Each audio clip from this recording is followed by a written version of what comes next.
Hello, family. How is everyone doing today? I hope everyone is doing well today. We have an update on London Thomas.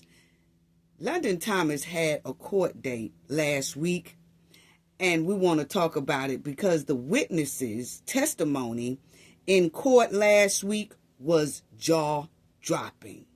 And the mother gave London Thomas to her sugar daddy after London was already gone. What? You can't make this up, family. And we also want to talk about Shanquella's 12-week court decision. Y'all already know what we got to do for the ones in the back. This video is under fair use. Copyright disclaimer under Section 107 of Copyright Acts in 1976. Allowance is made for fair use for purposes such as criticism, comment, news reporting, teaching, scholarship, and research. Fair use is a use permitted by copyright statute that might otherwise be infringing. Non-profit, educational, and personal use tips the balance in favor of fair use. Yes, fair use. All rights and credits go directly to its rightful owner. This video is purely for fair use, opinion, and entertainment. Enjoy. And we also want to add that everything in this video is alleged. Yes. And I want to give a shout out to everyone. Just thank y'all so much for your support. Thank you to the new subscribers. I just see everybody subscribing to the channel, and it's so heartwarming to see. So just thank you all for y'all support, for the new subscribers, old subscribers. Just thank you all. It is so greatly appreciated. Please subscribe to the channel if you are not a subscriber already, and hit the hype button if the hype button is there.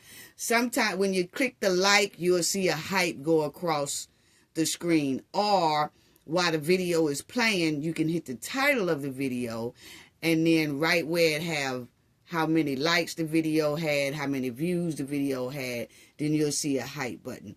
But if you don't see it, that means we have used our hype buttons up for the week, because YouTube only give us 3 clicks on hype a week. Okay, so just thank y'all so much, because I see a lot of y'all saying I don't see the hype button, so that just let me know that y'all are checking for it. It just, all 3 of them have been used up for the week. Okay, it's sad that we can only get 3, but that's how they have it, so we'll roll with it. But anyway, so thank y'all all. Thank you to the replay gang. Thank you to the ones who go into the comment section to leave a comment. And thank you to all the people who be in the chat. The chat be on fire. Just thank y'all so much.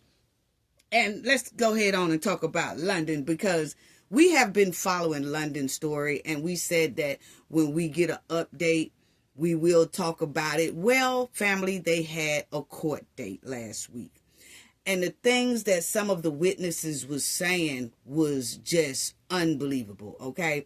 Now, I'm going to let y'all see some of the news clips of some of the witnesses talking, but I'm also going to let y'all hear the sugar daddy. Yes, the sugar daddy of the mother. Now, family, let me give, for the people who don't know, let me give y'all a brief on what happened to London Thomas. London was going with this guy here. London was 17 years old. He is 23. Okay, now, Jalen, that's his name, but London got dropped off to his house. Her older sister dropped her off at his house. He lives with his mom, okay? And so she knocked on the door and she got in there, whatever. Well, something happened inside of that house until when... we don't know what happened, but I'm going to let y'all hear the witness. I'm trying not to say too much, because I want y'all to hear from the witnesses.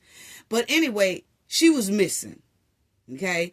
And so her grandmother was on the news pleading, saying that London was missing, and the story kind of became viral. And we started following the story. We was reporting on the story because we all was trying to find out what happened to London. And the last that we know, that her grandmother said and her family said, that London was last seen over Jalen's house, because her older sister dropped her off and watched her go inside.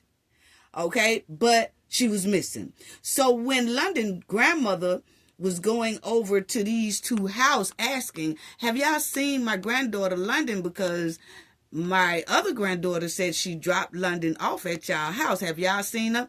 These two gonna holler, nah, she left here walking. She was here, but she left here walking. So the grandmother said it was something about the way the mother was acting that she knew that lady was lying. She knew this lady was lying.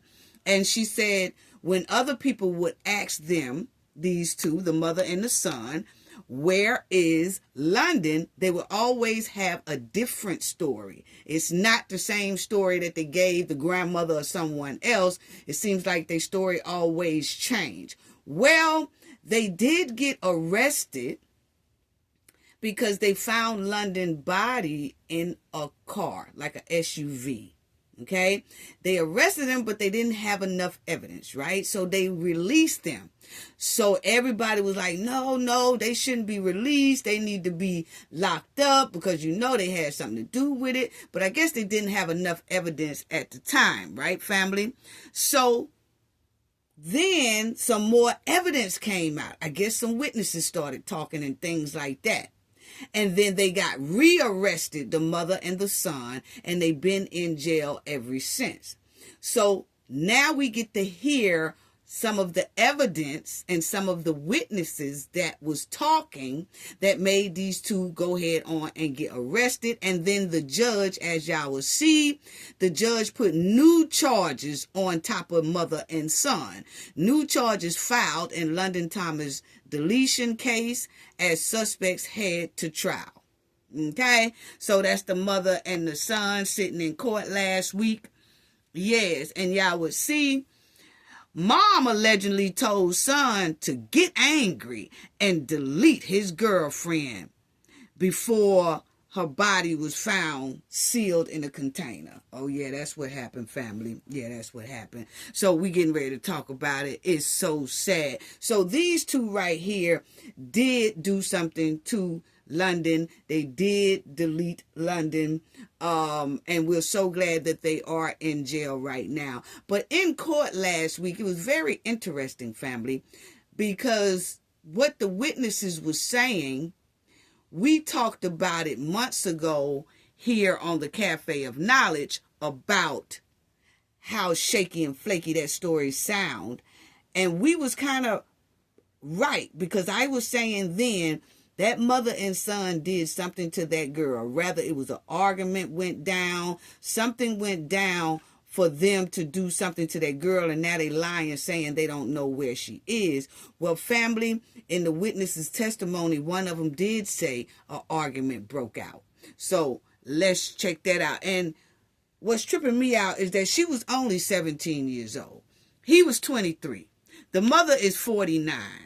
Okay? So, y'all got a young child in this house y'all shouldn't have had in the house from beginning. And then to take her life, and she's a young child, and these two here are grown, that's even more demonic.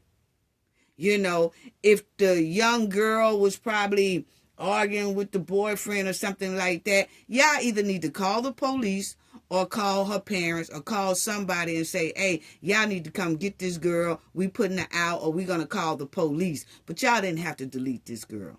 She was only a child. But that shows you how demonic this mother and son is. And family, y'all wait till y'all hear some of the testimony. So as y'all will see here, we did cover London Thomas. We had been staying on top of her case.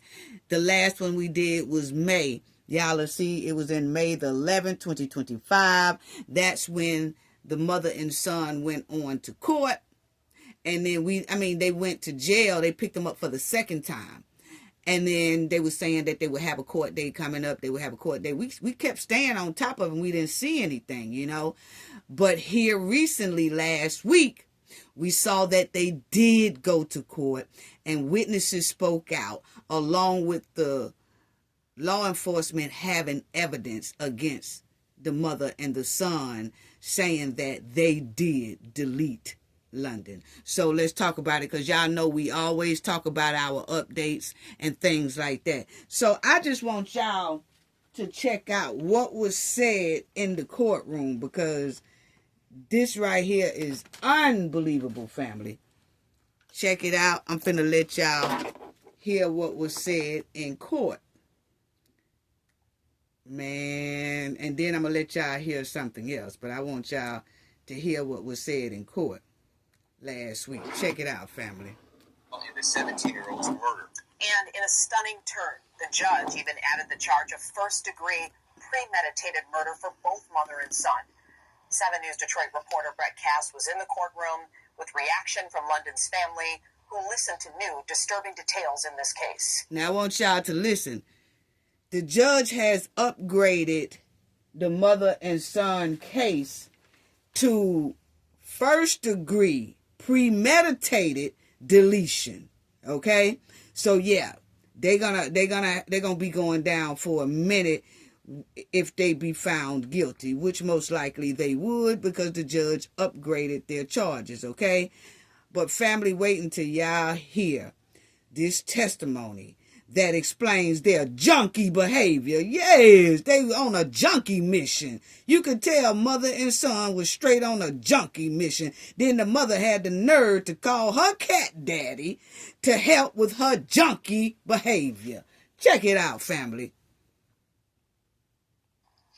After hearing new evidence, Judge Sabrina In the 17-year-old's murder. And in a stunning turn, the judge even added the charge of first-degree premeditated murder for both mother and son. 7 News Detroit reporter Brett Cass was in the courtroom with reaction from London's family, who listened to new disturbing details in this case. Wow. After hearing new evidence, Judge Sabrina Johnson bound over 24-year-old Jalen Pendergrass and his mother, 49-year-old Charlotte Pendergrass, on new and more severe charges in the death of Jalen's former girlfriend, 17-year-old London Thomas. Originally charged with second-degree murder, the two are now facing first-degree murder, along with charges for unlawful imprisonment and evidence tampering. Emotional. Just one small step towards justice. That's her mother family. London and our family. London's mother and family members sat in the Inkster courtroom hearing hours of excruciating testimony. First, London's sister testified that she dropped London off at Jalen's home on April 5th. Then Lonijah Wilkerson, another former girlfriend of Jalen's, testified that after London went missing, Jalen sent her specific song lyrics to hear. What was the lyric you wanted you to listen to? Lonijah also testified. Now she said he played a music referring to London. It was a rap song saying, put that B in the trunk so her family will never see her again. And that's exactly where London was found, in the trunk of a car. Okay? In a bin. Check it out, family. Then later on, Jalen, Small step towards justice for London and our family. London's mother and family members sat in the Inkster courtroom hearing hours of excruciating testimony. First, London's sister testified that she dropped London off at Jalen's home on April 5th. Then Lonijah Wilkerson, another former girlfriend of Jalen's, testified that after London went missing, Jalen sent her specific song lyrics to hear. What was the lyric you wanted you to listen to? Lonijah also testified that later on, Jalen told her that on the night of April 5th, London and his mom got into a physical fight at his home. He had beaten London and tied her up, and then his mom allegedly told him to get angry. His mother told Jalen that? Yes. Did he tell you that she told him anything else? Yeah. Wow. So what did he tell you that he did in response? He told me that he pulled her off the bed, he stood her up, he grabbed the belt, and he shot her till she fell. Another key witness, a friend of Charla's, was allegedly given the large plastic. Check this out, family. That's Sugar Daddy. Did she say that she wanted you to do something with the toad? She told me to get rid of it, to burn it. She said to burn the toad? Yes. He instead had a lawyer contact police with the toad's location in the trunk of his car in Southfield, and inside the bin, police found London's body tied up and bruised, and the prosecution said evidence shows Jalen's DNA was likely on the handles. Everything shocked me. How the story unfolded, what they did to her. That's her Defense stepfather. called Lonijah's credibility as a witness witness into question after she testified she and Jalen both took drugs and were drunk during that alleged confession, but the prosecution defended it. So what he's basically asking you to do, Your Honor, is just go off of what this young lady said, who, again, was high when she did this. That information could have only come from somebody who was present when it happened. Exactly. That lends her testimony credibility. And in the end, the judge approved those new charges, and the case moves on. First-degree murder. That's her grandmother. In Inkster, Brett Cast, 7 News, Detroit. Okay, so family, this is the deal. Y'all seen little chick with the red hair, right? That was Jalen's other girlfriend, okay? Because she said in her testimony she didn't even know that he was dealing with London. You know, she thought she was the only one. But actually he was dealing with both of them, okay? Now, when he deleted London, him and his mom, and then it got all out over town that they had been arrested the first time, right? That's when the girlfriend y'all seen on the witness stand was saying, hey, wait a minute, hold up. You know, I ain't even, what's going on? You had a chick over your house, this, that. He's like, nah, it wasn't like that. It's a chick that liked me and she came over there. Now, when he got out, because they didn't have enough on him and his mom, they let him and his mom go. That's when everybody went into an outrage, like why they let him go, right? Well, while he was out for a couple of weeks, he got back in contact with the other girl that y'all seen on the stand with the little red and black hair. He got back with her, told her to meet him somewhere, and they met somewhere. And then he started telling her the details about what happened the night they deleted London. But she said, yeah, they were smoking a little good, you know. But when she did her confession about it, she was like, I wasn't confused. I know exactly what he said. Because she said basically it blowed her high. Okay? When he told her exactly what happened. Okay? Now, he told her family that London was banging on their door trying to get in. She came in with his mom because his mom wasn't home at the time, but when his mom pulled up and came in the house, London was outside. London came on in with the mom. Once London got in the house with the mom, London and Jalen, the boyfriend, started arguing, right? And then they said London started arguing with the mom. Then the mom and London had a confrontation. And then they started to windmill on each other. It looked like London might have been getting the best of 49-year-old mama, okay? And then that's when Jalen gets in and he tells this girlfriend of his that he got a table because said London went through the table. Like when him and his mother was tussling, his mother and London was tussling, London went through the table. Well, that's when he grabbed one of the legs from the table and started windmilling on London. And then that's when she said he told her, what do I need to do now? Because, you know, London is laying there or whatever. Didn't look like she was quite gone yet. And the mother said, well, get angry and delete her. So that's exactly what he did. He deleted London.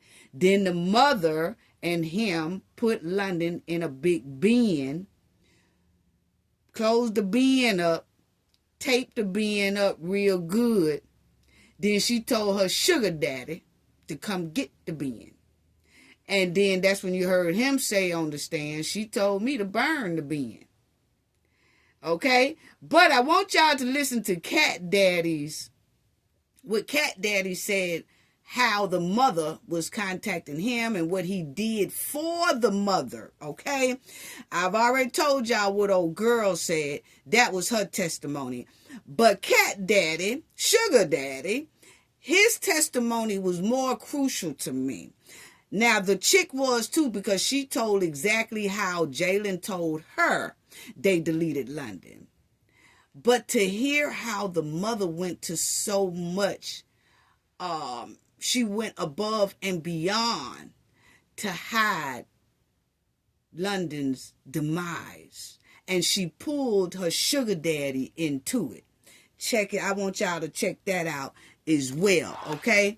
So, because I was shocked. If that's not a demonic woman, I don't know what is. They all demonic. The son and the mother. Just demon style. Now, I want y'all to check out what her sugar daddy said happened. Okay? Check out what sugar daddy say happened. Now, it just, I don't know. It just tripped me out. It just tripped me out, family. I'm going to just let y'all hear it. But this is his testimony. I want y'all to hear his full testimony. And listen closely, family, because it will just shock you. Okay? Check it out. Were you at your house? Yes. Okay. Without telling me what the address is, what city was your house in at the time? No.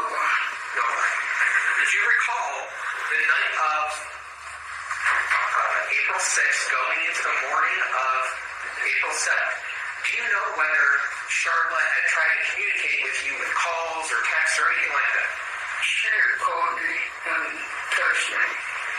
Did you answer the phone when she was... Okay, now, this is the lawyer asking Charlotte, who was the mother, sugar daddy, about how did he first basically become involved in this whole thing. So that's when he was starting off saying she started texting me. Okay? Now, check it out. I can touch with you. I answered the phone one time when she called. Okay, and what did she say when you answered the phone? She asked me what was I doing. I told her I was getting ready to go play cards in my friend's house. Okay. And was that all that you told her? Yes. Okay, do you know what if she tried to contact you after that point? Probably through text messages or whatever, but I didn't receive them until the next morning. When you say you didn't receive them, does that mean, like, you didn't... I didn't have my phone for long at a time. Okay, so I'm just asking, because only one person got the time, were you not looking at your phone into the night of April 6th? No, it wasn't. Okay.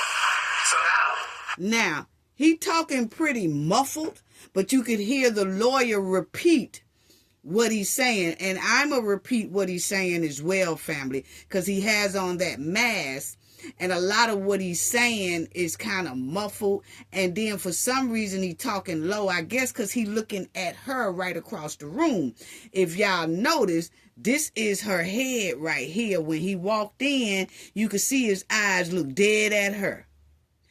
And he passed her, and that's when he sits on the witness stand, but he has that mask on, and you can hear him a little, but then it's like his voice go low, because it looks like he glances up at her, and it, you know, and it's like he started getting low. But I'm gonna let y'all hear. You can hear what the lawyer say too, because the lawyer gonna repeat what he say, but I'm gonna also tell y'all what he say as well. we're talking now in the morning of April 7th. Did you get in touch with Miss Pendergrass again? Yes. Describe how that happened. I was leaving out for work, and I gave her a phone call. Okay, and what did Miss Pendergrass have to say or ask you to do? She asked me was I said how much I was on my way to work. Okay, did she ask you to do anything after that? She said she wanted me to call her before I left for work, and I didn't.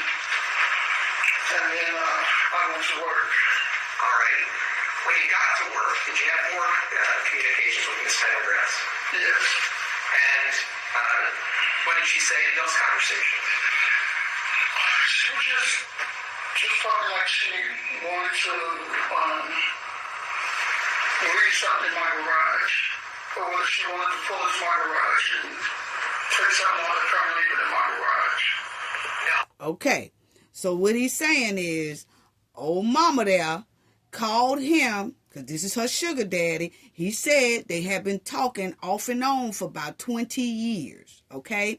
He also said he used to give her money, okay? He said, the lawyer said, isn't it true that you gave her about 15, 20 grand one time? He said, yeah, I used to let her get my credit card, and she used to do it. She'd pay her bills or go shopping, and one time she said she was finna lose something. I don't know what it was, but he forked out the money for her, and she supposed to pay him back. You know, all that kind of mess right there, family, okay?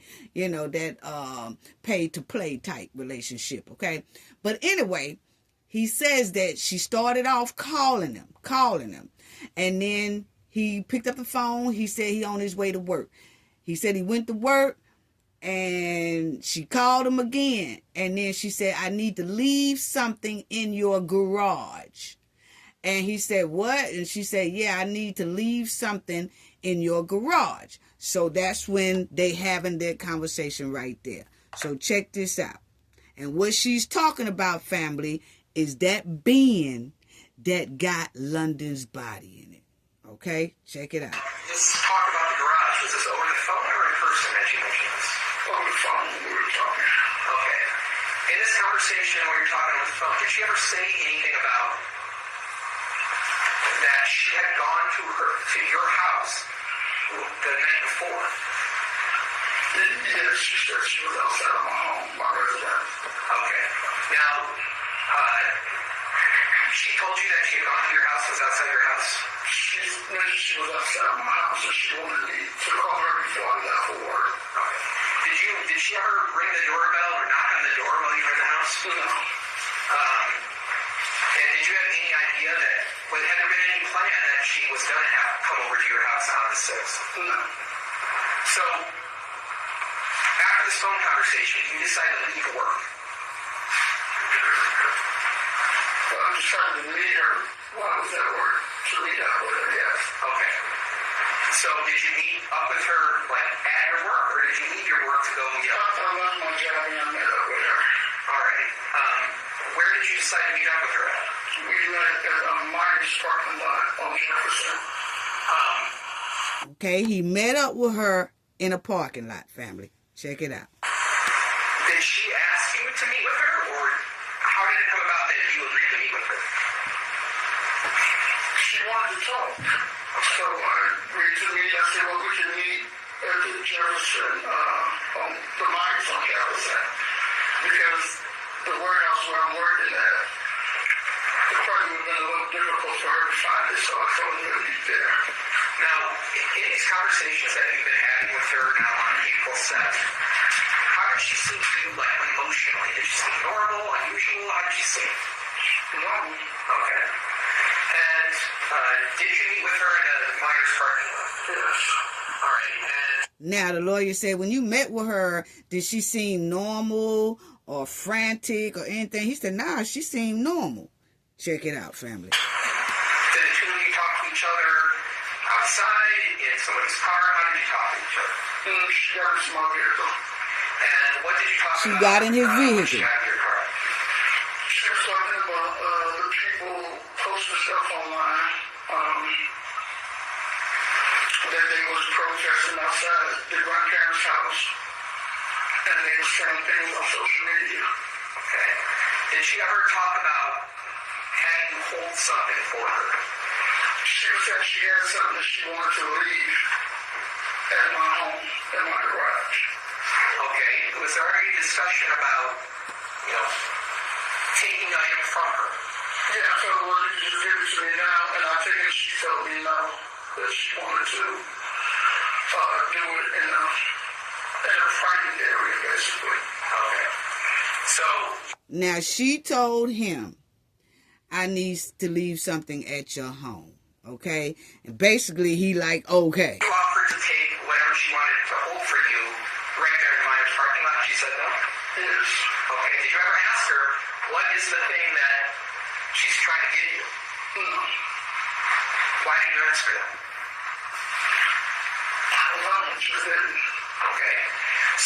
Okay. So the lawyer said when she asked you can you hold this bin in your garage? Did you ever ask her what was in the bin, or why do she want you to hold it? He said no. The lawyer said, well, why didn't you ask her what was in the bin? He said, I don't know. I just didn't ask her. You know. So there you go. You decided to go somewhere else? Yes. Where did you go? To a car wash. And in what city or address that you know was the car wash located in? In Detroit. Okay. Now this car wash, can you describe, like when you're entering the car wash, can you kind of describe what the structure is of a car wash? It's like a big garage. You drive to the side, you put it around the back, and you pull in. 1 or 2 cars at a time, and they clean your car in and out. So when you pull into the car wash itself, this is like a car wash where you sit in the car as it's going through the wash, or you get out of the car and wait for the car to be clean. You get out and wait for it to be clean. All right. And the inside of the car wash, is that like enclosed so that if you're standing outside the car wash, you can't see what's going on inside? Yes. Okay. So, did you go to the car wash? Yes. And did Charlotte go with you? Yes. Can you describe what kind of car she was driving that day? She got a new car. A blue Nissan chick, I believe. Okay. And what kind of car were you driving that day? Black Lincoln Navigator. Were you the only person in your car? Yes. Was she the only person in her car? Yes. So, describe what happens when you get to the car wash. We just got the car wash, we were just talking talking about our grandparents and their health condition and everything. Just a normal conversation. Okay, and so at some point when you're in the car wash or at the car wash, do you transfer any objects from her car into your car? Yes. Describe what happened. She opened the trunk of her car, and there was a tub in there. I grabbed it and set it in the back of my vehicle. All right, now this tub, can you kind of describe it? Okay, family. He said that they went to the car wash and then washed his car, her car. Then they stood on the outside while their car was being washed and detailed and all that stuff. To me, it's given that she was washing evidence out of her car, okay? After that, he said, the lawyer said, while y'all was at the car wash, when the cars got through getting washed, did she take an object from her car and put it in yours? He said, yes. It was a tote, meaning like a bin, okay? So he agreed to take the bin from her because she said that a lot of people was in front of her house protesting about London and that she was getting a lot of important paperwork and stuff out of her house and putting it in the bin, and she wanted him to hold the bin for at least a week. This is what he said. Check it out, family.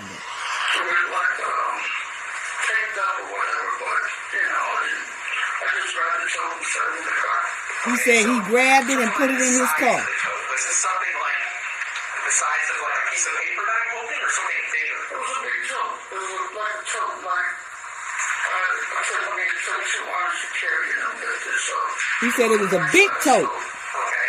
And you mentioned that the tote was taped up. Yes. What kind of tape did you see on the tote? Just like a plastic bag and something taped around it or whatever. And do you remember what color the tote was? Not really. Okay. In terms of, you picked up the tote yourself? Yes. Was it light or heavy? Can you describe it? It was heavy, but it wasn't too heavy where I couldn't lift it. Okay. He said the tote was heavy because the lawyer said, well, when you picked up the tote, was it heavy or it wasn't that heavy? He said it was pretty heavy, but he was able to pick it up and put it in his car. Okay? Did you grab it out of her trunk, or did she take it out for you? No, I grabbed it out of her trunk. Okay, and then you put it in your trunk? Yes. Besides the tote itself, were there any other like objects, boxes, bags, anything like that else that was put on in your car? Whatever was on the tote was on the tote in the car, and I grabbed it all together. Okay. I mean, like, really, I don't really remember what was on it, but everything that was in the tote or on the tote was all one movement. Like, from there to there, that was it. And did you put it in the trunk of your car? Yes. He said he put it in the trunk of his car. The tote container into the trunk of your car. Finished my car wash, and we both left. She went. I don't know if she went. I went back to work. All right. And what did you do with the tote after you were at work, and then you went back to your house? What did you do? It was just in my trunk. Okay. Did you notice that there were any weird odors or anything like that when you were in your car? No. Okay.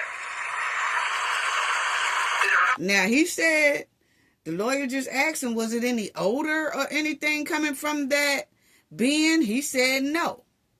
Right?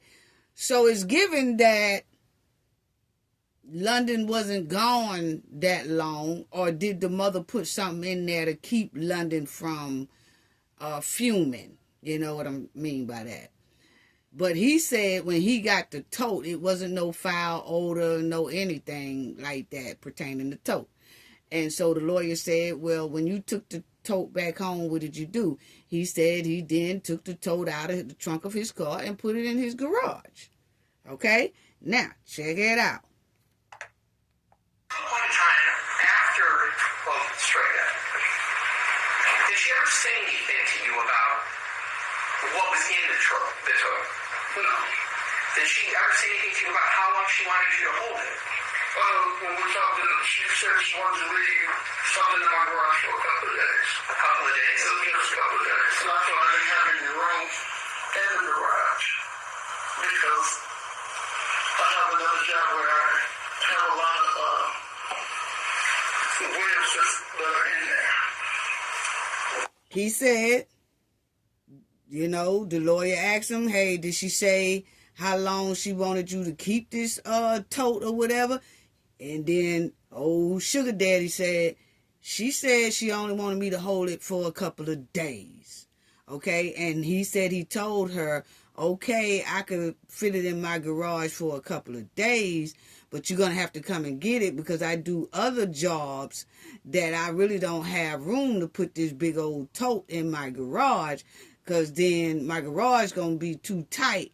And I got other things that I do on the side, like probably working on cars or whatever. I'm just saying, that's not what he said he does, but he said he does something on the side where he needs a lot of room in his garage. Now check it out. Was there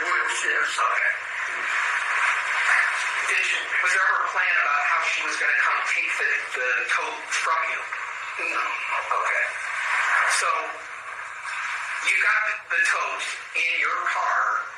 Do you ever open the tote to see what's inside? No. He said no. Did there come a point in time where you decided to move the tote from your car? Yes. Describe how that happened. My original plan was to take the tote and get a storage unit to put the tote in there because it was unstored before a couple of days.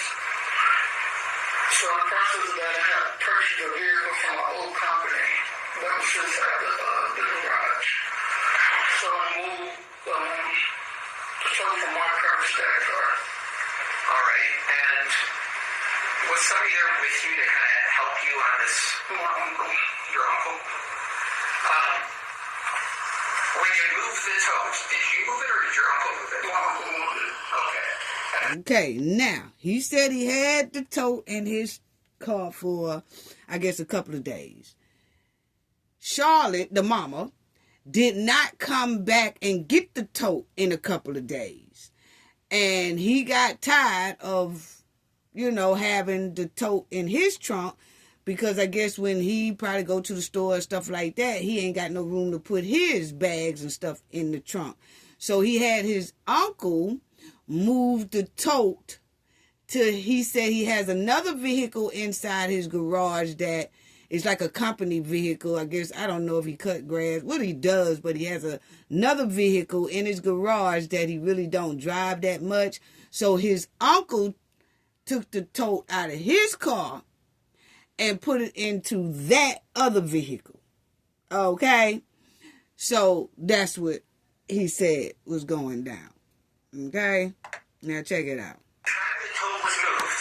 Had you opened the tote or done anything with it other than put it in your car? No. Did you notice any odd smells or anything like that in your car? No. So, where was the tote moved from? Your car to where? To a Ford Edge vehicle. All right. Ford Edge vehicle. So, Was the Ford Edge? the Ford Edge vehicle, I guess, was in his garage. So, the uncle took the tote out of his trunk and put it in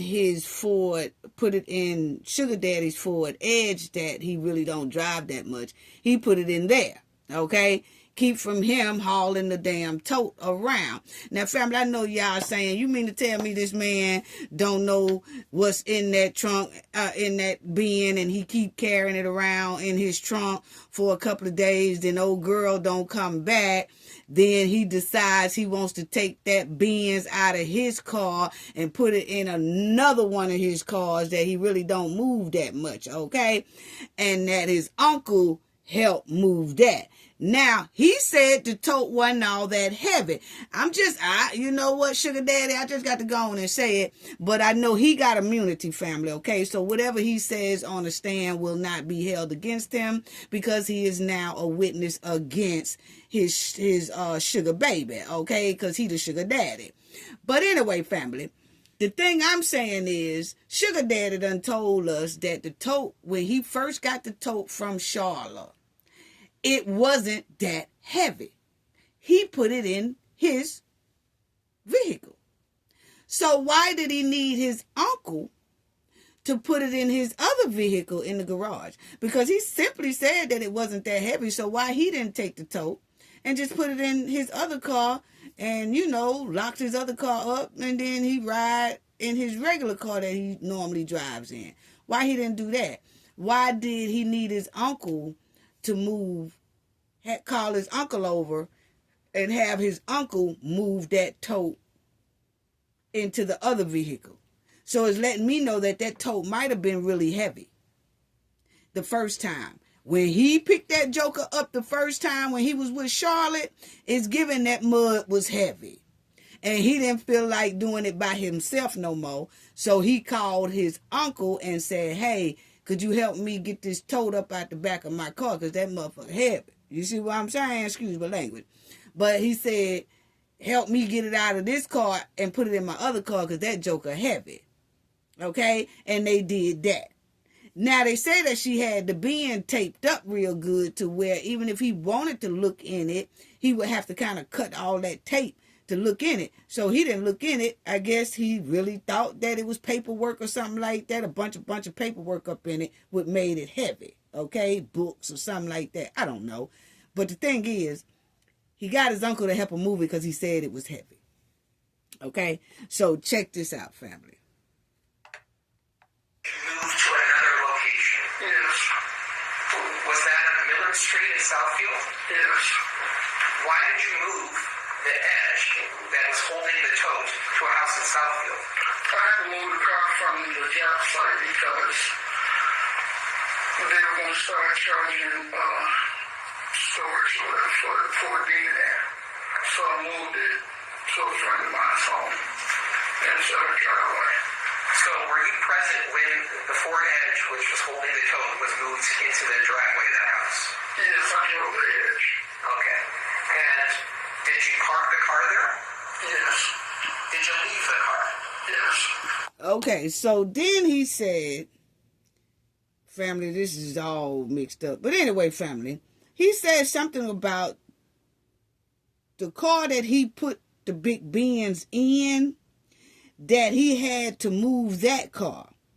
So when he moved that car, he moved it to a house that I guess he's familiar with or something like that. He moved the car to another house, and that's when the police found London's body in that car in a driveway of this certain house. I guess he's saying he moved that car to this certain house. Listen to what he's saying, family. It sounds, I don't know. When you left the car, did you ever open the tote? No. Did you ever see anyone open the tote? No. Introducing the score. Now, he's saying he didn't never... Hold on, family.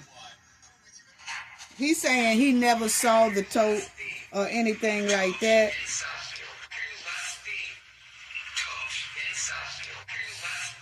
Hold on. Okay. She was writing stuff down and she turned it over to read and then respond. Okay, so now he's saying that he took the car, I guess, out of his garage or wherever the car was at.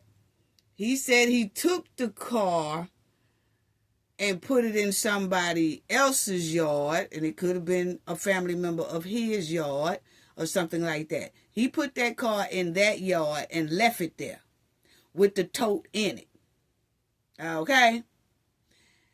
And so then he said he contacted Charlotte and said, hey, I thought you said it was going to be a couple of days and you ain't came and got this tote yet. When are you going to come and get it? And she was saying, well, meet me at a restaurant. So he said he met her at a restaurant. And when they was at the restaurant, and he was like, hey, tell me what's going on because you got me holding a tote for you. And you ain't telling me what's going on with that tote. You told me you was going to come get the tote in a couple of days. You never did. I have to keep calling you, asking you when you going to come get this tote. Now you're telling me to meet you at a restaurant instead of you just going and coming to get the tote. Now you're telling me to meet you at a restaurant. What is going on? He said that's when she started writing down things on a piece of paper and sliding it to him across at the restaurant table. Okay, this is where it gets right here. Check it out. Did you ever try and talk to her verbally? Did she ever say anything to you about that? We talked verbally about certain things about the home being searched again, and then they searched her uncle's home.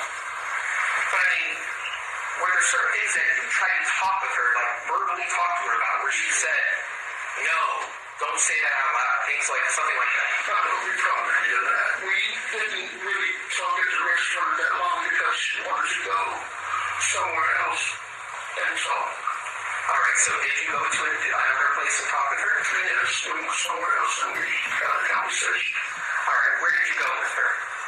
To an empty parking lot, somewhere in the west. So he said when they was in that restaurant, he wanted to just talk regular. She kept passing notes saying, hey, don't say this out loud. Don't talk about the case out loud because I think somebody is following me or bugging me or something like that. So then she said, let's go to an empty parking lot. And he said that's when him and her left the restaurant and they went to an empty parking lot. And this is what he's saying here. Did the two of you ever discuss why you were going to a parking lot rather than one of your houses or anywhere else? Not really didn't discuss that. Okay. So what happened when you go to this parking lot? She is talking about things are serious and what was going on with the searching. The grandparents' house a couple of times. They searched the house that she was staying in a couple of times, and they searched the uncle's home. Did she ever ask you about the location of the tote? She asked me what was the tote. And the restaurant hotel was in the trunk of the car. And then she asked me, do you still have the tote? Yes. All right, so I got to stop here for a second. The first part in the restaurant, where you told her it was in the trunk of a car. Did you say that out loud or did you write it down? I wrote it down. Okay. Now, the second part. Okay, so she asked him where was the tote inside of the restaurant when they was in the restaurant. But she wrote it on a piece of paper. She slid it to him. And then he wrote back in the trunk of the car and slid it back to her. Okay? Then that's when he said he was like, why we passing notes back and forth? She said, I just don't want to talk right here. I just feel like I'm being followed. Let's go to an empty parking lot. And that's when they went to this here empty parking lot. Now check it out, family. This is, I don't know. More details about that. Did that conversation happen in the restaurant or at this second location? All right, so let's talk about the second location. What did she say about the tote there? She did like she said happened. And I'm sure it was in my vehicle in the edge. Did she say that she wanted you to do something with the tote? She told me to get rid of it, to burn it. She said to burn the tote? Burn the tote. Did you ever ask her like why she wanted you to burn the container? Actually, I don't want to say, but I said, what did you get what's going on? Basically, Now he said she asked him about the tote, and he said it's still in the trunk of that other car. Then she said, well, do me a favor and just burn the tote. Put some lye on it and burn it. And he said, wait a minute now, what is going on here? This is what he said. Okay, check it out. All right, so you got upset. yes. Why did you get upset? Because I didn't believe that she would put me in a situation if they did something to bring me into it. Okay. Now he said he got upset with Charlotte because he was telling her, I can't even believe you mean you telling me to burn this tote and put lye on it. And then he realized that it had to been London's body inside of that tote. So he said he started going off on her and he got upset and like, I can't even believe that you and your son will put me in the middle of this like this. Why did you put me in the middle of this right here? An innocent person. Why would you call me up and tell me you want me to hold a tote as if it's something else? And now I'm realizing it's this chick in that tote. And so he said he got upset. Now check it out, family. There was talk about burning the container. She said burn it. Okay. Was there ever talk about airing it or using a lye, something like that? And then she said to bury it and put some lye on it. Okay. And I told her, what the hell you want me to do like that's a movie BS like? Now he said she told him to put some lye on that thing. Burn it, put some lye on it. And he said, what the F you put me in this stuff like that for and all that. So now he said they argued. You know, put me in the middle seat like this, and she said, she made a statement that you couldn't be that stupid. All right, this comment about you being stupid. What's the context of that? I guess. Now, he said that when he went off on her, then she told him, hey, don't get mad at me. You can't be that stupid. Meaning that, man, you done heard what they say me and my son did that the girl is missing. Then I give you a tote that's wrapped up in tape. And I'm telling you to take the tote. And you took the tote like a dummy. That's basically what she's saying. And because she said, you can't be that stupid. That's what he said that she told him when they was arguing. So then she says basically that, hey, you holding a tote. You know the tote was heavy. You put it in your trunk. You didn't even ask me what was in the trunk, and I didn't tell you. Basically, you thought it was paperwork or whatever you thought was in there, and I just let you believe that. But you can't be that stupid. That's what he said she told him when he started clowning on her about bringing him inside of this situation. Okay, so basically, she didn't give a damn. So check it out, family.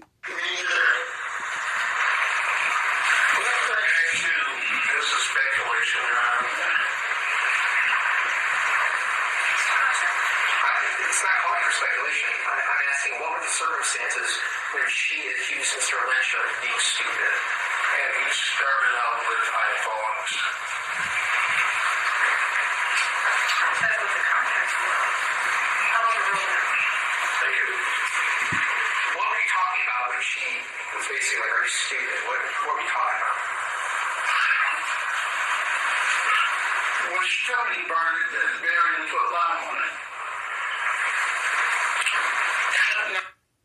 So when she told him to bury it and put lye on it, she was basically saying, you can't be that stupid.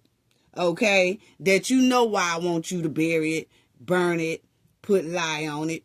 Don't be stupid. You know what it is now.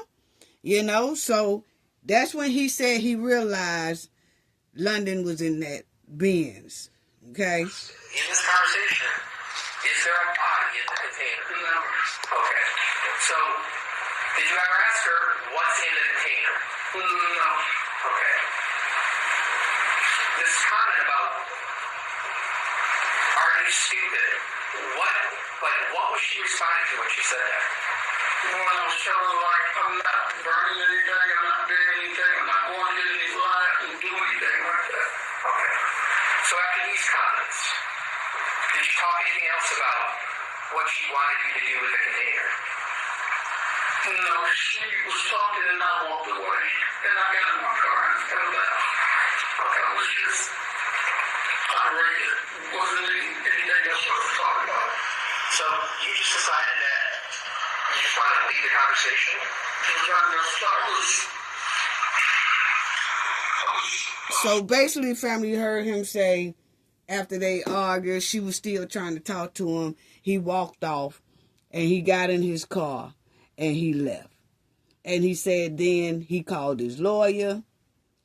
He called a lawyer or somebody that he knew was a lawyer, told them the situation. They said, well, let me call 50. Okay? That lawyer called 50.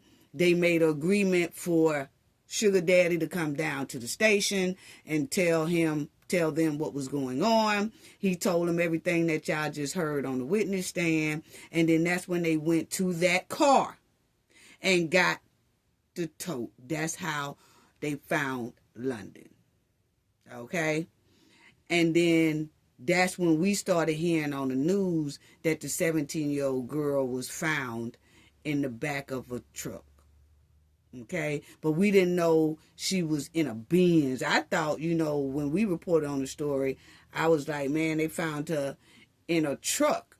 And I was like, man, they didn't smell nothing or nothing like that. Well, come to find out that she was inside of a Benz. Okay? And I'm thinking they had to put something on London then to keep the smell down, because he claimed he never did smell anything. And remind you, family, this is almost about 2 weeks later. Because remind you, he said when he first got the tote from old girl, London had been missing damn near a week. Then he got the tote, and he had it for damn near a week. Because she said she was going to come get it in a couple of days and never came and got it in a couple of days. And then that came out when she told him about burning it, putting lye on it, all that. And he realized what the deal really was. It had been damn near 2 weeks.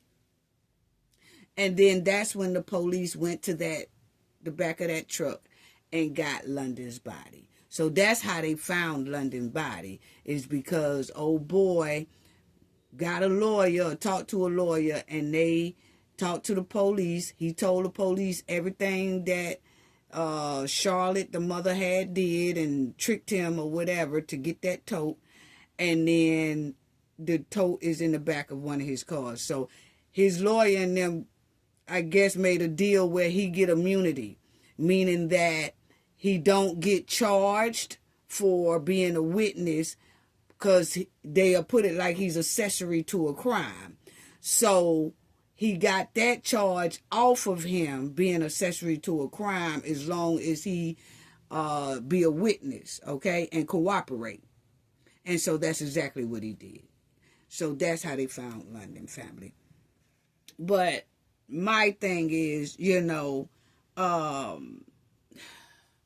London, her sister said when she dropped London off at the boyfriend's house that she knocked for about 15 minutes before he even let her in. And my thing is, her sister, who is older than London, should have just said, hey, sister, just come on. Because if you knocking for 15 minutes, you calling his phone and he ain't letting you in there, damn it, just come on and get in the car and let's just go. But London knocked for those 15 minutes. Then they say his mother rolled up. And then she went on in the house with his mother, and that was ball game. Okay, because an argument broke out, pursued. But when London was let in the house with his mother, London's sister pulled off, like, all right, she's in the house, so I'm gone, Then the next day, her sister was like, she never asked to be picked up because London always say, hey, come pick me up. And she going to contact somebody in the family and say, hey, come pick me up from such and such. But a couple of days went by and she never did ask to be picked up. And that's when they went over to Jalen and his mom's house and was like, hey, y'all seen London? Nah, she left here walking. Okay? So that's how that happened, family. But I just feel, she's 17 years old, though, but I just feel like when you knock on somebody's door for 15 minutes and they ain't letting you in, that's a sign that you really don't need to be there anyway, and you just need to go home. But see, love will make you want to be with somebody so bad, even though that person don't really want you, or even though that person don't even want to be bothered with you. And she was 17 years old. He is 23. His mother is 49. And then old sugar daddy here, he said he been talking to the mother off and on for 20 years. You see what I'm saying? And this man right here, this sugar daddy, he let that woman spoil whippersnapper throw his ass slap into that quicksand. Now he in court with a life jacket trying to tell his side of the story so that he don't go down with her. What? Family, just be careful. Be careful with continuing loving someone who don't give a damn about you, because London was damn knocking on his boy door. She knew that dude wasn't worth a nickel, but she's 17 years old. He 23. She thinks she's in love, So family, we need to talk to our teens and our young adults, even ourselves, because London was 17 years old. And these grown adults, the mother and the son, took advantage of her and then deleted her. That was a child. That was a child. And then she was in court writing letters and mess and then sending it over there to her son. That's him. Both of them in court, and she was cheesing and smiling in court too. He was looking like, man, I'm doomed. My life is gone. Yeah, it is, little demon boy. Yeah, it is. Yeah, it is. This is her holding up a piece of paper, talking to her son. She don't want the news people to read her lips. But I noticed that when she would put this paper on side of her head, talking to her son, when she put it down, she'll have a little smirk, giggle, and all that stuff. This woman still like she is heartless. She was still in that courtroom grinning, sninning, and smiling, as if she's not sitting there for first-degree deletion.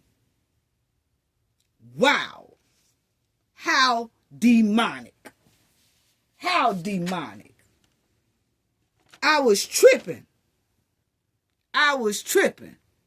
That's him. Oh, yeah, he know. He know he doomed. He know he doomed. Yeah, he know he doomed. London was only 17 years old and they did this girl like this. But bottom line, family, the testimony in court points directly to the mother and the son deleting London. And they lied to her family and to the police about London's demise. And we just so glad that the judge upgraded their charges to that first degree premeditated deletion. Because that's exactly what it is. And I think they should have a hard sentence, because y'all hear what his other girlfriend said about he was playing music, talking about put that bee in the trunk so her family will never see her again. Then he told the girlfriend, this other girlfriend he had, about how it went down. That London and his mom got into it. London went through the table. Then his mother, he asked his mother, he picked up a leg to one of the tables that broke, started wailing on London. And then she wasn't really gone then, and asked his mother what should he do. She said, hey, get angry and delete her. And that's exactly what he did. Then she calls her sugar daddy up and make him take the tote. So actually, it's looking like she was hoping he be found with the body and the tote, and he would take the charges. See how people do you, family? See how people do you? I think she was actually hoping that he would get the charges instead of her. She was hoping that if they catch him with it, he gonna go to jail. And then if he say he got it from me, I'm going to be like, I don't know what the hell he talking about, because his fingerprints all over that damn thing. Yes. I think her and her son was going to put that off on the sugar daddy. Oh, junkie stunts. Junkie stunts. Snake mission. She was finna get old Gigolo. Yeah, Gigolo got played. And see, that's what I'm talking about. Stop being a sugar daddy if you can't keep up with the finesse game. Because, see, Cat Daddy is her sugar daddy. And she done finessed Sugar Daddy. And he done got a tote that he claimed he know nothing about, that he didn't even know London was up in that tote. Okay, that's what he say. Now, my thing is, he should have smelt through all that.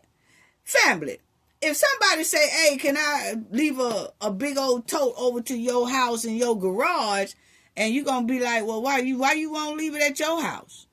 Oh, I ain't got no room, and, people protesting outside my house, and the police keep coming in here with search warrants, and I don't want them to find my good paperwork I got, so I want to leave all my stuff in a bins, and I just need somebody to hold the bins for me. You might say okay, you might not, but you better believe that it's going to be some questions about, especially when I've seen your face on the news, because he said she was telling him about people protesting outside her house, about London and all that. So when you got that kind of stuff going on, and then all of a sudden you ask somebody, can you hold a big tote for me? I don't know. And if I do let you bring the tote over there, you're going to have to open that joker up. You're going to have to open that joker up. You're going to have to open that joker up.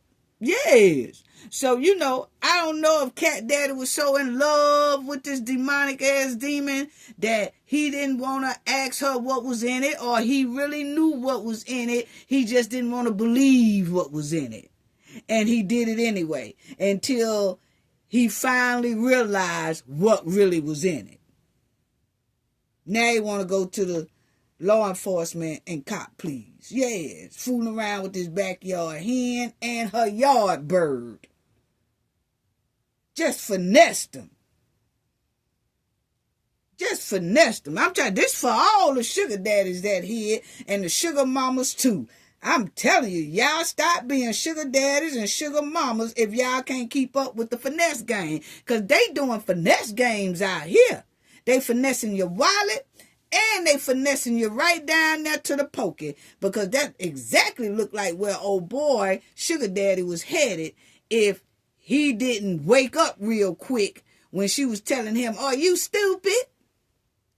Like, I know you know what was up. You can't be that stupid." What? Just sugar booger behavior.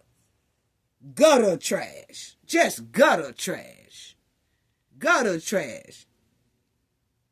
You know good and well that this is sugar booger behavior. Yep, the mama and the son. And it's giving sugar daddy ain't too bright, because ain't no way he done seen that chick all on the news and then she give him a big ass tote that's heavy. But anyway, rest in peace to sister girl Lauren, London. Wow. We just so glad that the judge upgraded the charges. We hope they get life. They do got to go to trial, but this was like a mini trial, preliminary hearing trial, something like that. And a lot of this came out and we got to hear some witnesses, but I'm just glad we did hear what we heard. Our heart goes out to her family. I know it has to be hard on the heart and on the soul to listen to testimonies of how these two demons deleted London. How they went above and beyond to hide her deletion so that her body would never be found. Because her body wouldn't have never been found. Think about it, family. If old boy hadn't have got pissed off and called a lawyer, and then the lawyer contacted the police, and then they sat down with Cat Daddy and the lawyer, and Cat Daddy started telling them what all's up. And then that's when they went to his vehicle where the tote was, and sure enough, London was inside that tote. But if it hadn't have worked out like that, and say if he would have burnt it or whatever, put lye on it and all that, she probably wouldn't have never been found. Not to say that mother and son wouldn't have never been charged for her deletion even without a body, because they do charge people even though they don't have the body. They'll go off for certain evidence that they have. But if old Cat Daddy would have did what she told him to do and he didn't never say nothing, they probably wouldn't have never found London. That's messed up. And you see how the mother and the son continued to live a normal life after she telling her sugar daddy to bury the container, burn the container, and put lye on the container. And then she's in court last week still snitting, grinning, and laughing. How demonic. How demonic. I hope they give them life. I hope they give them life. So rest in peace to Lauren, baby girl. That's so sad. So sad. Rest in peace to London. Unbelievable. Unbelievable. This was so unbelievable. Wow. So rest in peace to Lauren. We'll stay on top of her story as well. Okay? When the mother and son trial come up, we really don't have to cover the trial, because what we heard the witnesses say, the girlfriend say, she told exactly how it went down. And then you had the sugar daddy. He said that, she told him to take the tote. But he didn't know that London was in the tote. So it basically gave us what happened to London. So I guess even if they have the trial, we most likely don't have to cover it, because we already know the main ingredients to what happened to London. Only thing I want to know is how much time the judge going to give him. Is she going to give him life with no parole, or how she going to do it? Now I will review that, what the final sentence is that the son and the mother give. Anyway, let's get on to Shanquella, because Shanquella had a 12-week decision. Okay, family? Yes. Now, Shanquella case and the civil lawsuit keep being delayed and prolonged for her justice. And it's given North Carolina don't want to give Shanquella Robinson the justice she deserves. North Carolina has made the justice for Shanquella an unbelievable, difficult task, when her case is the most easiest case to get justice real quick, because it has overwhelming video evidence. Video evidence that the world seen. Video evidence that Shanquella was attacked in the nude and deleted. Video evidence of all that. This should be the most easiest case. But for some reason, they're making her justice difficult. Why is that? And y'all already know I was going to review her 12-week decision, because it has been 12 weeks since the judge said he's going to give all parties 3 weeks to decide if they want to move the civil suit into state court or federal court. He said 3 weeks. It has been 12 weeks. It has been 12 weeks, and it's been nothing but silence. Nothing but silence. Now, it was overwhelming evidence of Fish Stick Dejanay Jackson just windmilling on Shanquella until she passed away, with the other 5 snitting, grinning, laughing, and recording it and telling Shanquella to swing back, and Shanquella was saying no. This was a planned, evil, demonic attack that they did on Shanquella. And they came back to North Carolina. 6 North Carolina residents, Cowboy 6, they laughed and participated in cleaning up the crime scene, and then they contacted relatives in North Carolina on American soil, and then they fled back to American soil because they deleted Shanquella in Cabo, Mexico.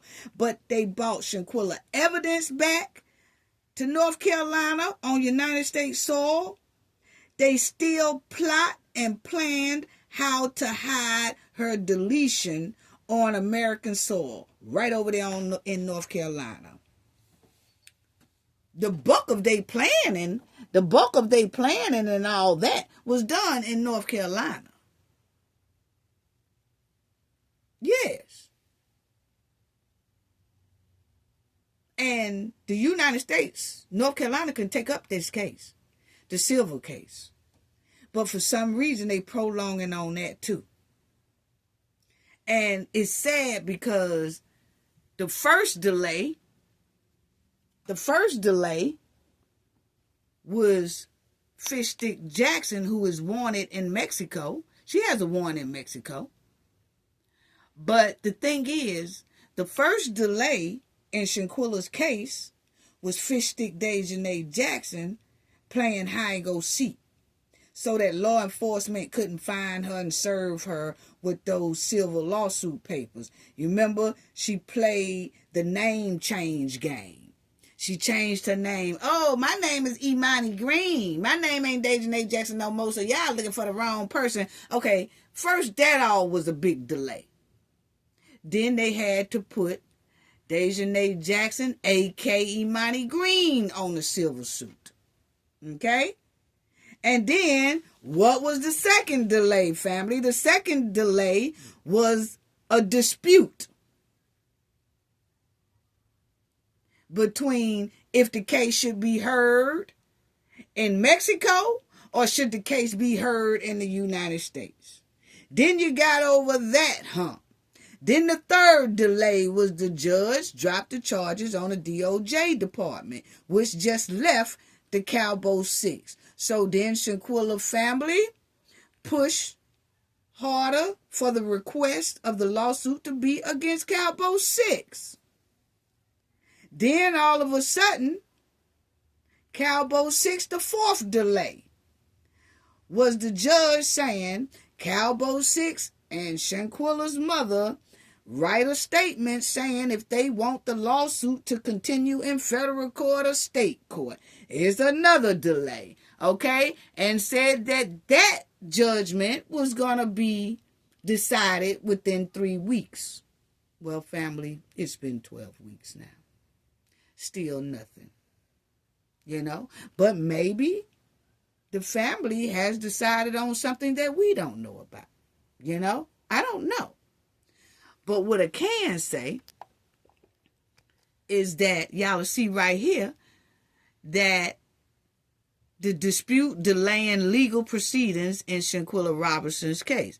So you remember it right here. It says there has been several recent developments in the wrongful deletion lawsuit filed by the family of Shanquella Robinson. One of the pressing issues is whether the case will be heard in Mexico or the United States. So like I said, that right there was another delay. Okay? Then when you got over that delay, then, Dejanay was acting like her name ain't Dejanay. It's Imani.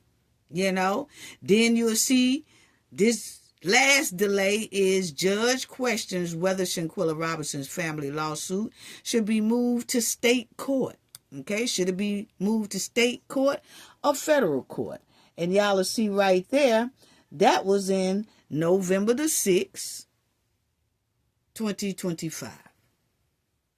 So it was December, January, now it's February. Almost, it's 3 months now. We haven't heard anything, family. And the judge said that he will give his decision once they send him the briefs. He will give his decision within 3 weeks. It has been 3 months, and we haven't heard anything about the judge's decision. Now, we haven't heard anything from Shanquella's family either. We haven't heard anything from Shanquella's representatives. It's 3 months later, everyone is quiet. And it makes it hard for the public to continue to push for Shanquella's justice because the public don't know if the family done made an agreement behind the scenes or settlement behind the scenes or what's going on. So you really can't say nothing until the family really comes out. And it's sad. But I just know that I said I was going to do a 12-week review. And that's exactly what I'm doing now. The federal judge overseeing the Shanquella Robinson family lawsuit is asking whether the case should be moved to Mecklenburg County Superior Court. So you remember that? That was in November the 6th. Here it is, the first week of February.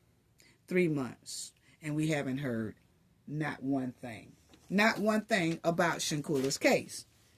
Okay? So we can only wait for updates from either Shanquella's family or Shanquella's family's lawyer, because 12 weeks for a decision and still no word. We need the family to be loud too, family, and give some type of updates so the public will know exactly how to stomp for Shanquella justice regarding the certain blockage that keep blocking her justice. I would like to hear the family say, hey, y'all, we have been waiting on the judge. It's been 12 weeks or 2 months or 3 months. We still haven't heard nothing. Then that give the media and social media people a chance to jump on that and spread the word and put pressure down. But when you just leave it like that, we don't know what's going on, because in the civil suit, anything can go down behind the scenes. Settlements, agreements, all of that. And they really don't have to make it public. They can make it sealed to where we don't know. So see, we have to sit back and wait on somebody to say something.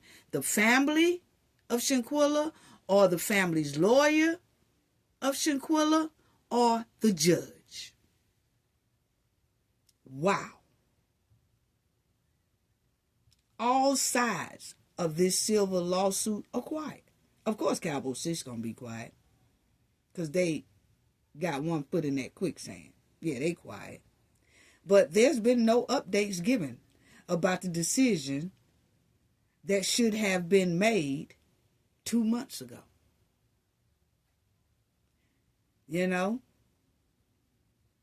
Not nothing. Shanquella passed October 2022. Cowboy 6 deleted her in 2022. There's been no arrests, nobody held accountable, And it's always been off and on silence, off and on silence. Then the judge is 2 months late on a decision if this here civil suit gonna be continue in the federal court or moved into the state court. And maybe the judge has made a decision. It's just not public. We don't know. But I did say I was going to do a 12-week review if we didn't hear anything. Because we're always going to stay on top of Shanquella's case because we want her to get justice. This kind of continuing delay in any case is so damaging to the case. And it reduces public trust in North Carolina legal system. Because I'm going to tell you right now, people all across these here United States is looking at the justice system in North Carolina very, very side-eye. Because we all seen this here video tape. We all seen what happened to baby girl. And it was just terrible. And to see that these 6 is still roaming around with no accountability, and they just dragging her case, delaying her case. Any chance they get, they'll delay it or throw a roadblock in it. And it's sad. It's sad to see. But guess what? Ain't nobody out there protesting for Shanquella. You see what I'm saying? Shanquella is legal in the United States. She is a black American woman who needs justice so bad. But you got people out here protesting for illegal immigrants to stay here. But they not protesting for their own person that's here. That's a citizen here. No. Shanquella didn't get that mass stomp on the ground like that. So that's what I'm saying. You know, when people start talking about, oh, black Americans need to be out here. Wasn't nobody out there for Shanquella. No, they wasn't. Wasn't studying Shanquella. Wow. Now, we all made noise across this here internet. We put that pressure on. We did that. We put the pressure on the Cowboy 6. But what I'm saying is, you see how quick everybody is to go out there and protest for something that's illegal. But then those same people didn't put on not one tennis shoe to protest for Shanquella Robinson. Why is that? Why is that? Why is that? Can anybody tell me why is that? Didn't put on not one doggone tennis shoe for Shanquella Robinson. Wow. I'm telling you, it's this puts a bad spotlight on North Carolina justice system. It does, my opinion. It's people all across the world talking about that. It's so sad. It's so sad. And with all due respect, the family's off and on silence is confusing to me as well. All due respect. But, I just have to call it like it is. We do know a case like this with a whole lot of roadblocks put emotional strain on the victim's family. It put financial strain on the victim's family. It gives the criminals long period of time to be out running loose with no accountability, and most likely will do it again if they haven't already done it again. But it's been 12 weeks, family, and I just wanted to do an update. 12 weeks of no decision. Not that we know of at all. So we'll stay on top of Shanquella's case. We will continue to look for updates. We will continue to push for Shanquella's justice. We will hope, and we hoping we will hear something from Shanquella's family publicly, or hear something from the judge publicly. Or maybe they all decided to deal with this civil lawsuit privately. We don't know. But we will continue to push for Shanquella's justice. And let the public know we haven't forgot about Shanquella Robinson. No, we haven't. And we will continue to look for those updates regardless. So that's all I have to say about that, family. Gain knowledge to prevent blockage. And we all know what that means. The more you know, the harder it is for anybody to block y'all from your goals and success. Bye-bye.